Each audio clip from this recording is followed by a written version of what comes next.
I had a really interesting thought, and it occurred to me that anybody who still has an office in 2025 is behind. What you should have is not an office. What you should have is a space for creativity, a space for expression. You should have a studio in 2025. Because all the, let's say, work that should be done by an office can be done with an AI agent. Yeah, if AI agents are still advancing, so Of course, but in the future, yeah. think of most functions that an office performs.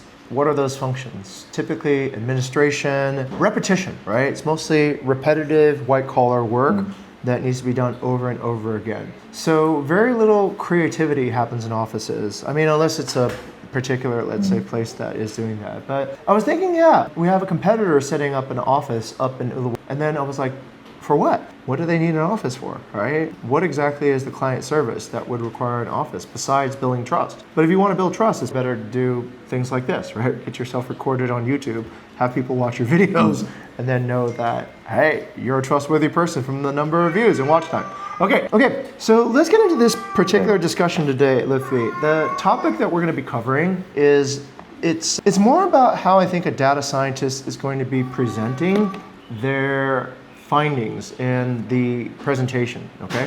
And this, I think, subject is important because it has much less to do with, let's say, the data science part. And as you could probably tell, it has much more to do with, I think, the ability to project authority and the ability to be, let's say, explain the process in which you actually derived your information, but also anchored on, I think, key principles for how things should be, okay? So those of you joining for the Green Table Coffee Chat today, I have Lutfi with me. He's joining me online here on my MacBook, and we'll go over a few questions that, let's say, the client has asked in terms of their follow-up questions. But yesterday we finished a inspirational investment strategy presentation with a couple that was planning on building on about 4.5 hours of land in Umalas, okay? All right, hi Kitty K, you're in my video now, okay? Would you like to do me a favor and get me a piece of Hagoromo chalk over there on the table? Okay, all right, that can be part of the video too. Okay, oh wait, the chalk has arrived. Okay, let's go to Lutfi. Lutfi, what would your first, let's do this first, right? So one of the things I want to train and develop for your case is the ability to also be kind of a front end of data science, be able to talk and interface with clients. What were your takeaways from yesterday's discussion so that future people who want to get into this business of data science can learn from your experience? So I saw while watching you that you presented compelling story. You gave a lot of visualization, showing them the data and information and connecting the dots into how you form conclusions. And it's really understandable. Yes. You presented it in an understandable way. Good. Okay. That's actually for, let's say, presenting to the client, a very important principle we call show, don't tell. Show, don't tell. And the reason that is super important is because a lot of clients with a lot of questions, like the ones that we encountered yesterday, they want to see the mechanism. They want to see the machinery. They want to see the how did you make the sausage, so to speak. And they're not as convinced with the results if it doesn't have an underlying process. And the funny thing is, Lutfi, that I found that generally speaking, Western, European, and American clients really value the process as much as they value the result. So they want to know your process. They want to know what steps did you take to get to the result. This is why Western clients will pay more for organic coffee, even though it tastes the same as normal coffee and such. So back to the Oxman-Krebs cycle, this part of the presentation is much more on the domain of culture and on the domain of actually how to design rather than in the utility and the underlying, let's say, substrate of data science, okay? But without it, I think the, let's say, impact of data science is incomplete because it's just too, let's say, incomprehensible for the average person. Okay, good. So we're making impact with data science instead of confusing people with data science, which is ultimately how we can shape how, let's say, the work that we do affects what will be the landscape of bowling in the future. Okay, good. Any other observations that you noticed in that discussion, Ludwig? I see that you focus on the questions that, some of the questions from the list, you didn't touch upon them at all. I don't know if it's intentional or not. Like Right. let me see. Very good. Like Very good. I didn't answer all their questions. environmental- Right. Okay. And this is another important. Okay. So this is important, and I'll write this down. Okay. So why don't I answer all the questions? Because of this also important principle.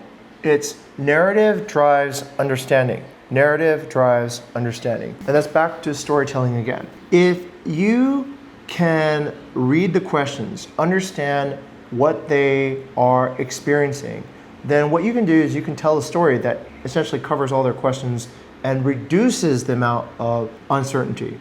All questions eventually can be simplified by understanding what is the root principles that is leading to this question.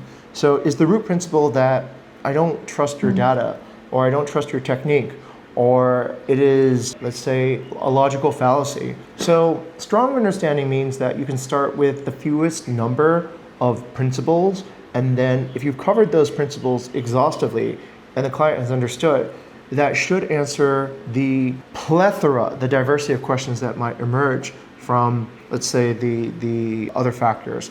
The junior person always tries to answer all the leaf nodes first. The senior person, the more experienced data scientist, will try to go down and find what is the root principle understanding thing that this person needs to see and experience in order to fully, let's say, believe and fully have their questions answered in this. So I think this is super important, this idea of narrative. And once you have established that we use these principles, this methodology, we remove these confusion points, then we are essentially answering all their questions as we're telling the story, okay? And that makes it also super easy to handle a diverse number of client engagements, because you can answer 90% using the Pareto law principle. You can answer, let's say, 80% of most questions with understanding 20% of the actual source principles, okay? Such as ranking. Ranking is one of the components that is not very well understood by most people seeking investment strategy. And because they don't understand ranking, they look at too much data instead of letting the ranking help you reduce the data to a more manageable subset, and then focusing on that as a kind of a zoom in to those ideas. Okay, so that's a very important thing. So show, don't tell, and make sure that the narrative inside your own mind is very, very clear, because if it's not, then you're going to be probably unanchored and led astray and not really, confounding to it. So, which is a perfect opportunity to go into the Venn diagram of the vertical data science, right? Do you remember all three quadrants? Computer, math, and domain. Correct. So there's computer science, domain, math, and stats, right? Okay. Yes. Okay, so the diagram of real data science, which is I think Bi-Hun Yu, a Berkeley professor with 30 years of experience in data science, before it was even called data science, coined. So her principle is that this is a three-part Venn diagram here. And the part that you're going to find that is the most convincing to purchasers of investment strategy is, of course, the domain. Of course. Most people who buy, let's say, investment strategy packages, they're not going to be too savvy or impressed with knowledge about math and stats or computer science. They're just going to be, that's not what I'm really here to find out. So you do now see the importance of domain knowledge in its actual overrepresentation in terms of as a practical business application. Yes, in school and everything, it's probably the CS and the math and stats. Now, who cares about the domain knowledge? We're there to sort of learn about the mechanisms of how to implement data science. But when you're in the real business world, the domain knowledge often let's say it's really powerful. I forgot what the specific word for it was, but maybe you can find the word. What word would you give it, Ludwig? A word important? Yes, it takes a higher priority. than some of the other parts of the vertical data science domain, okay? So if one thing that we can take away from this discussion, Lutfi, it's when you're doing data science for business, the domain knowledge is really, really important. And it's almost where all the data science originally comes from. You need to really understand the domain knowledge, be able to translate that into math and stats, and then be able to scale it with computer science. It's almost like this virtuous cycle that keeps on turning around, like on the Oxman-Krebs cycle. Yeah. Okay, good. All right, good. Now, for the remaining questions, we can answer the questions using math and stats. We can look at the questions, but for the sake of this video, I think it's enough to explain that these are the main factors involved. Is there any other follow-up that you would like to pursue at the moment in terms of questions or experiences that in your first investment strategy presentation that floated up to the surface? Yeah, what if I were to have preparation and I were have the chance to prepare, what should I do to prepare for it? You can't prepare for this because the preparation doesn't depend on you, it depends on the customer. And the customer, you don't know what they're concerned about, until you actually meet them. If there's anything you can prepare to be just ready at any given time to talk to any person, it's to move, I think, the focus of your knowledge maybe less to computer science and math and stats and more to domain knowledge. That would be my recommendation.